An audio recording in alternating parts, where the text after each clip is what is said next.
So welcome, my name is Gaynor from FitFish and I'm talking in this video about simple ways to eat less sugar. Now you'd probably be pretty frustrated if you went to the cinema to watch a film and there were so many trailers, not just at the beginning, but slotted throughout the film. So every time you got to a really important moment, a crucial moment, there'd be another trailer, then another trailer. And the trailers aren't even what you're interested in. They're just random trailers that appear throughout the film. Now, you'd probably be a little bit frustrated, perhaps a little bit annoyed because the film wasn't at all what you paid and signed up for. Well, sometimes it's a little bit like that with our food. If only the foods that we deem to be sugary had sugar in them, then it would be so much better, so much easier. We'd be in a position to make our choices and be able to enjoy our choices more.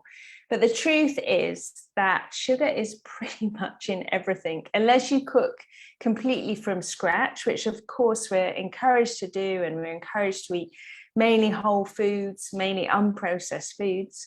Then, we're okay. But the minute you start going towards packaged foods, tin foods, anything, even if you think it's quite healthy, then there's probably some sugar in it. And it's not that great for us.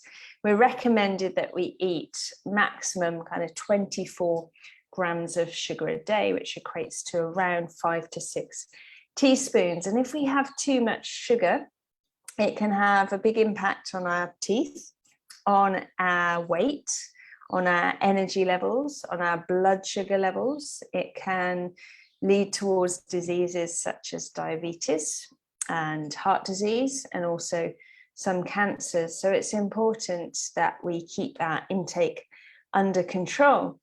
But just some examples from my last couple of days when I've been eating, preparing food for family, eating with friends, out and about. So low sugar granola, as the name suggests, there's going to be some sugar in it. So that might be a little bit more obvious. But then you've got things like mango chutney, which again expects some sugar, but sugar is actually the first ingredient in mango chutney.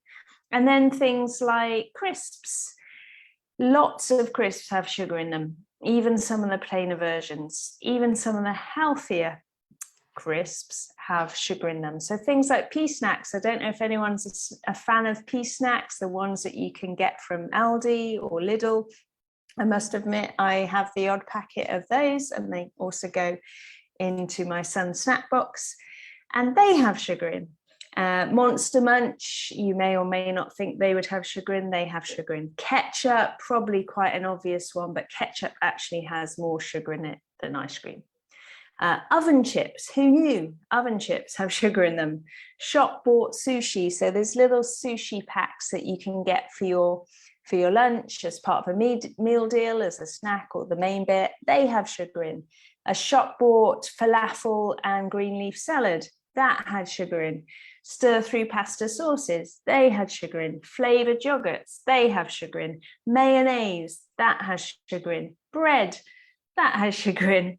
And then, of course, there's the usual chocolate, biscuits, sweets, and ice cream that you would expect. So it gets quite tricky whenever we're eating something that we haven't created from scratch ourselves to stay within that limit. So what can we do? What kind of things can we do to make sure that we eat less sugar? And that's whether you're looking for immediate results, and you perhaps want to lose a bit of body fat, or you want to feel less tired, you really don't like this sugar cycle that you're on, or whether that's just because you know you're not meant to be eating as much sugar. And we're all about freedom at FitFish. So the first one is sugar awareness. If it's your choice, and you make it and you decide that's what you want to eat, that's fair enough. But the problem can be, like I mentioned, that sugar is snuck into so many different foods. So be aware. In our Forever group, which is our membership group that happens after the Healthy Harm-Free course, we've been looking at sugar this week and running a sugar awareness week. So there's no rules apart from, just check the packets again, maybe packets you haven't checked for a while.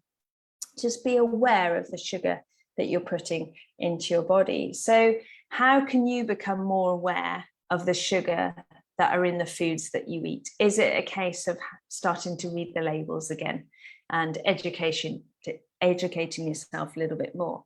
And of course, it's confusing because it's not always just called sugar. So it can be helpful to know the other names for sugar as well, like high fructose corn syrup, like cane sugar or cane juice, like maltose, like dextrose, like invert sugar, like rice syrup, like molasses, like caramel. Those are all sugar. And I can hear you saying, what about fructose and what about lactose? So there are natural sugars in fruit and then there are natural sugars in milk. But what we're talking about here are the processed sugars, the white stuff, the stuff that comes from the sugar cane, but is very highly processed. So it goes into our bloodstream very, very quickly. So what other things can you do? Well, let's look at breakfast. What do you currently have for breakfast? If you're in a bit of a habit of having some sugary cereals, even though you might not think they're sugary, so things like cornflakes, bran flakes, all bran, they have sugar in, and some of them have quite a lot in. So perhaps look at having oats instead, making your own granola without sugar in, making your own muesli, and then adding the sweetness in by adding fruit. And some people would say to me, oh, but you're not meant to have too much fruit. And I usually say, I've never met anyone who's struggling with health issues because they eat too much fruit. That's not the cause of any health problems that I see at all. It's the other sugars. Fruit sugars have fiber, have nutrients, have vitamins in them as well, and they are good for you. If you suffer from diabetes or polycystic ovary syndrome or something like that, then it might be that you need to make sure that you don't have too much sugar in general, and that might include perhaps only having 2 or 3 portions of fruit a day. But in the main, use fruit to sweeten things, whole fruit. So what could you have for breakfast? Could you have oats? Could you have eggs? Could you have plain yogurt? Could you have avocado? Could you have whole grain toast? What can start you off on a good note so that your blood sugar doesn't go high after your first meal? Because if your blood sugar goes higher after your first meal, then you might struggle all day with kind of peaks and troughs and needing to eat more sugar to try and keep you on that constant keel.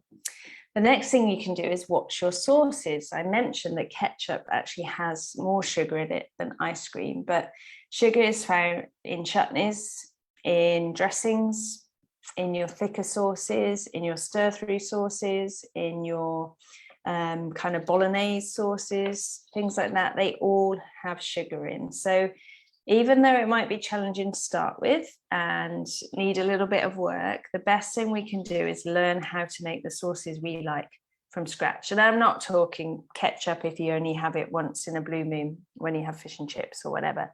But if you're regularly having these kind of sauces, then it might be worth investing some time into learning how to make them. But there's lots of things that you can do to add flavor to food. So you can include herbs and spices like chili, mustard, vinegar. Pesto is usually without sugar, but do check. Mayonnaise, some of them are without sugar, some of them aren't. And things like peanut butters, like tahini, lemon juice or lime juice. These can all bring lots of flavors to your cooking without adding sugar.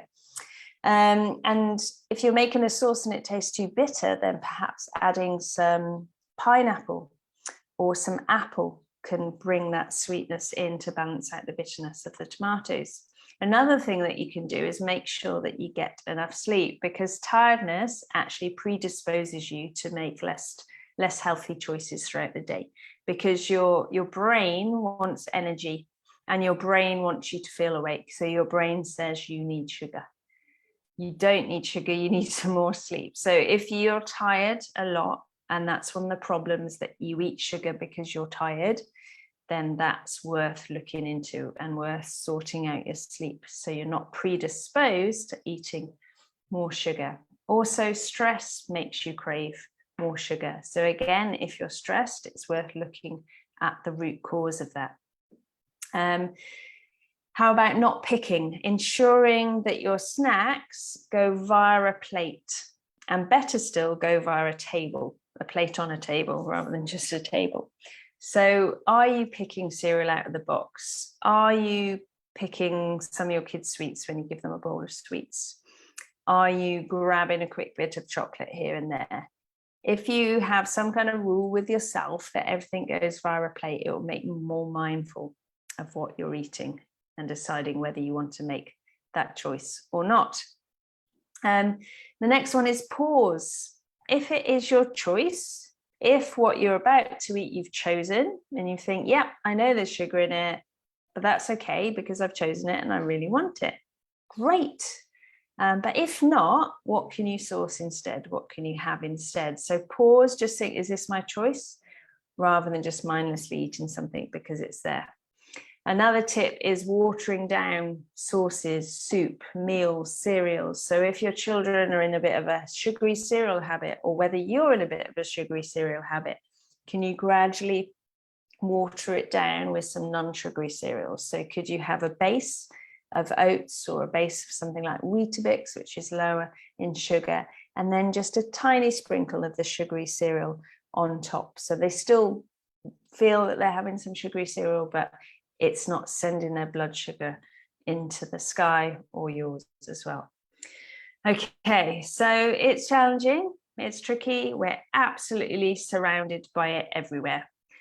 At FitFish, we believe in choice. We believe all foods can serve a healthy purpose, whether that's for nutrition, for energy, for replenishment, or for enjoyment. So those Maltesers that you really like, those Lindt balls, those crisps, that chocolate, you can still have these things. Have the things you want to have.